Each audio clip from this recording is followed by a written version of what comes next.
투미TV 시청자 여러분 반갑습니다. 당신의 부동산 주치 김재경 소장입니다. 재개발 재건축에 대한 이슈들이 정말 하루가 멀다 하고서 계속적으로 나타나고 있죠. 가장 최근 이슈는 바로 무엇이었나요? 이사 부동산 대책의 현금 청산 기준 일자가 바뀐다라는 내용을 일전에 영상으로도 한번 정리한 적이 있었는데요. 2021년 6월 29일 국회 본회의 의결이 되었습니다. 한번 보도록 할까요? 공동주택 특별법 일부 개정 법률안입니다. 김교홍 의원이 대표 발의했고요. 그 다음에 이제 제한 이유들 하면서 쭉 왜 제한했는지 이런 사항들이 있습니다. 여러분들이 쭉 해당 사항들 같은 경우는 읽어보면 좋을 것 같아요. 제가 국회 위원 정보 시스템에 해당 링크를 걸어 드릴 테니까 여러분들 시간 나신다면 한번 읽어보셔도 좋을 것 같습니다. 그러면 이게 도대체 공공주택특별법이 어떤 식으로 적용이 되는가에 대한 사항들 여러분들 한번 살펴보실 수가 있고요. 특히 여러분들이 재개발 재건축 공부를 어떻게 해요? 라고 물어보시는 분들이 많은데요. 이렇게 항상 개정됐었을 때 신구 조문 대비표를 보시는 것도 정말 도움이 많이 됩니다. 기존엔 어땠는데 어떤 식으로 개정되는지에 대한 사항들이 잘 정리가 되어 있기 때문에 한번 꼭 읽어보시면 좋을 것 같습니다. 가장 중요한 핵심 내용은 현금 청산 기준이잖아요. 현금 청산에 대한 내용은 다른 자료를 한번 보셔야 되는데요. 공공주택특별법 일부 개정 법률안 검토 보고안을 보시면 됩니다. 보시게 되면 쭉 내용들이 있는데 가장 핵심 사항이 여기에 있죠. 보시게 되면 지금 국민의 재산권을 보호하면서 부동산 투기를 억제하기 위하여 현물 보상의 기준일을 국회가 의결한 날의 다음 날로 하겠다 나왔죠. 그리고 이사대책이죠. 이 전까지 공동주택 건축을 위한 건축 허가를 받고 지구 지정 전까지 공동주택 소유권 이전을 받은 경우에는 예외적으로 현물 보상을 받을 수 있도록 하겠다라고 하면서 부칙 4조를 변경하겠다라고 했었죠. 이렇게 말하면 사실 잘 이해가 안 되죠. 그래서 제가 정리를 해보았습니다. 정비사업 흐름표입니다. 보시게 되면 민간 재개발, 민간 재건축이 있는데 우리 민간은 상관없다, 공공이 문제다라는 이야기를 해드렸었죠. 근데 공공 자체도 56 부동산 대책에서 출발했었던 공공재개발과 84 부동산 대책에서 출발했었던 공공재건축이 있는데 얘네들의 특징은 공동시행자 방식이다.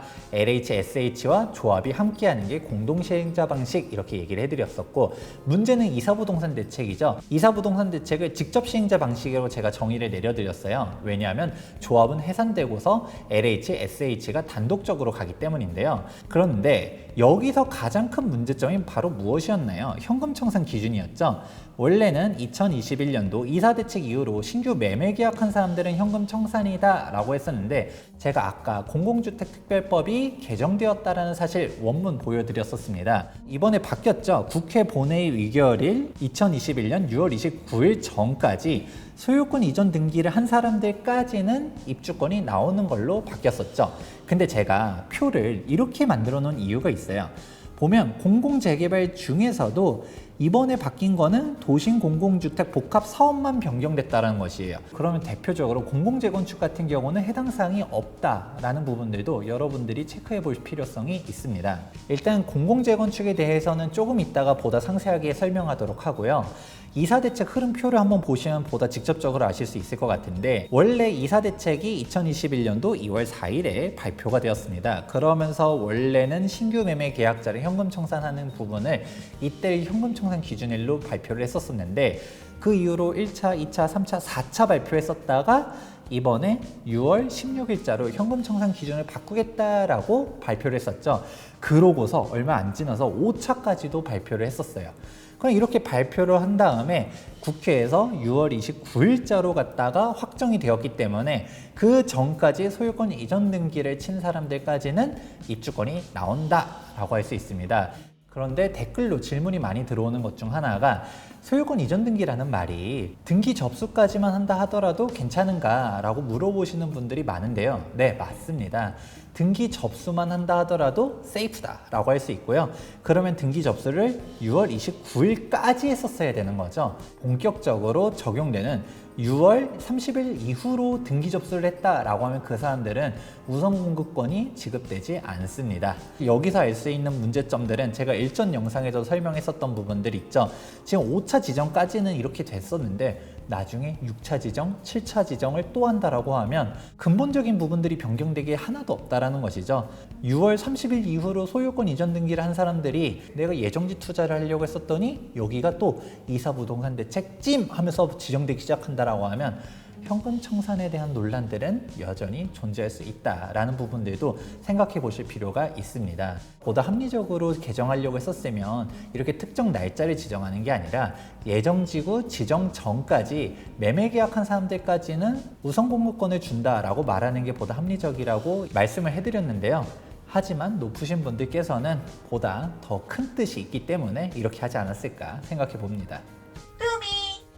제가 또 중요한 사항 말씀드렸었는데 바로 이사부동산 대책의 신축 빌라 기준점입니다. 우선 기본적으로 2021년도 2월 4일 전에 건축 허가를 신청한 물건들만 입주권이 나오는데 여기서도 국토부 장관이 고시하는 지구별 후보지 발표 전에 분양 계약을 해야 됩니다. 그리고서 본 지구 지정 전까지 소유권 이전 등기를 완료하면 된다라고 했는데요. 여기서 가장 핵심 포인트는 신축 빌라를 분양받으려고 한다 하더라도 이게 건축 허가를 언제 신청했느냐, 이사대책 전까지 신청했었어야지 나중에 내가 분양받은 곳이 이사부동산 대책으로 지정된다 하더라도 현금 청산 당하지 않는다라는 게 첫 번째 포인트. 그리고 두 번째 포인트 같은 경우는 이미 이사대책으로 지정된 곳을 내가 이후에 분양받았다라고 하면 역시 현금 청산입니다. 지금 현재 아무것도 없는 데들이어야 된다는 부분들도 여러분들이 주의하셔야 될 포인트라고 할 수 있습니다. 여기까지는 여러분들이 여기저기에서 많이 들어보셨었던 내용일 수도 있습니다. 그런데 제가 지금부터 말하는 내용은 정말 모르시는 분들이 많거든요. 부동산 기자님들이랑 통화를 하다 보면 잘 모르는 사람들이 정말 많아요. 이번에 개정된 거는 이사 부동산 대책 중에서 도심 공공주택 복합 사업만 개정이 되었습니다. 그러면 이사 부동산 대책에 어떤 게 또 있느냐? 공공 직접 시행 정비 사업이라는 것도 존재하는데요. 이 둘의 차이는 바로 무엇이냐면 대표적으로 법이 달라요. 도심 공공주택 복합 사업은 공공주택 특별법으로 진행되고요. 공공 직접 시행 정비 사업은 바로 도시 및 주거환경 정비법으로 진행되는 것이죠. 그래서 공공주택 특별법으로 진행되는 사항들은 역세권, 중공업지역, 저층 주거지이고, 그리고 공공 직접 시행 정비 사업이 진행되는 거는 우리가 일반적으로 알고 있는 재개발, 재건축 지역인데 이거를 직접 시행 정비 사업으로 가겠다. 그렇게 하면서 근거법이 도정법으로 지정되는 걸로 가겠다라고 하면 이거는 아직도 현금 청산 기준일이 2021년 2월 4일 이후로 신규 매매 계약한 사람들은 현금 청산이라는 것이죠. 그런데 우리가 증산 4구역이라든지 기존의 재개발 해제 지역들 이번에 구역 지정된 곳들을 한번 살펴보게 되면 다들 도심 공공주택 복합 사업으로 진행됐지 공공 직접 시행 정비 사업으로 지정된 건 아니었거든요. 그러면 공공 직접 시행 정비 사업으로 지정되는 대표적인 사항들이 바로 무엇이 있을까요? 바로 공공재건축입니다. 공공재건축 같은 경우도 현금 청산 기준일을 맞춰서 변경했어야 됐는데 국회에서 일단은 도심 공공주택 복합 사업만 변경을 하고 도정법 변경 같은 경우는 다른 도정법 개정해야 되는 사항들도 많거든요. 걔네들이랑 같이 논의해보자 라고 하면서 밀어놨는데 요즘 정치뿐만 아니라 부동산에 대한 각종 이슈들이 많고 사회적으로 좀 혼란스럽잖아요. 그렇다 보니까 국회의원님들이 생각을 하다가 까먹어버렸다. 그러면 똑같은 이사대책인데 현금 청산 기준이 다른 상황들이 나타날 수 있다는 것입니다. 그래서 그전에는 제가 이사부동산 대책이라고만 말했었지 도심 공공주택 복합 사업이다, 공공직접 시행 정비 사업이다 이렇게 세분화해서 구분을 안 했었는데 이제는 이거를 구분할 필요성이 존재하게 됐습니다. 왜냐하면 현금 청산 기준 일자가 다르니까요. 용어 자체가 정말 생소할 거예요. 원래 없었던 용어인데 이사부동산 대책에서 처음 등장한 용어이기 때문입니다. 이걸 모르고서 그냥 막 거래했다가는 현금 청산 당할 수가 있게 되고 부동산 사장님들도 잘 몰라요. 그렇기 때문에 내 재산을 지키기 위해서는 여러분들이 열심히 공부를 해야 된다는 사실 당부해 드리면서 오늘 영상 마무리해 보도록 하겠습니다. 계속적으로 복잡하게 변경되기만 하는 재개발 재건축 앞으로 또 알아둬야 되는 사항들이 있다라고 하면 보다 발빠르고 정확하게 전달해 드릴 것을 약속드리면서 오늘 영상 도움이 되셨다면 좋아요와 구독하기 눌러주시는 것도 잊지 말아 주시기 바랍니다. 지금까지 부동산 유치 김재경 소장이었습니다. 감사합니다.